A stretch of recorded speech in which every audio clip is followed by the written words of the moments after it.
আমরা আজকে যে বিষয়ের উপর একত্রিত হয়েছি আপনারা সকলেই জানেন, আমরা সকলেই জানি। এখানে আমাদের লম্বা কথা বলার কোনো দরকার নাই।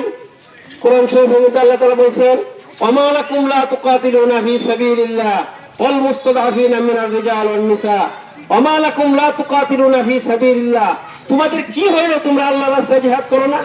হইল কি তোমাদের? আল্লাহ পাক ধমক দিয়ে বলতেছেন, ওমা লাকুম লা তুকাতিলুনা ফি সাবিলিল্লাহ, তোমাদের কি হইল তোমরা আল্লাহর রাস্তায় জিহাদ করো না? ওয়াল মুস্তাদআফিনা মিনার রিজাল, অথচ তোমাদের মধ্যে দুর্বল পুরুষ, দুর্বল মহিলা এবং দুর্বল শিশুরা আছে। এজন্য আমি আপনাদের সকলকে জানাই, আমাদের সকলকেই জিহাদের জন্য প্রস্তুত হইতে হবে। এবং আমরা আমাদের দেশের রাষ্ট্রপ্রধান এবং সারা বিশ্বের সমস্ত রাষ্ট্রপ্রধানদের কাছে আমাদের দাবি, আপনারা আমাদের জন্য ট্রেনিং এর ব্যবস্থা করুন, আমাদেরকে ট্রেনিং দিয়ে ফিলিস্তিনে পাঠানোর ব্যবস্থা করুন। আমরা সকলে ট্রেনিং গ্রহণ করবো, আমাদের ট্রেনিং ব্যবস্থা করুন এবং আমাদের সেনাবাহিনীর পক্ষ থেকে নৌকা পাঠান এবং আমাদের জন্য ট্রেনিং এর ব্যবস্থা করুন। এ বলে আমি আমার বক্তব্য শেষ করছি।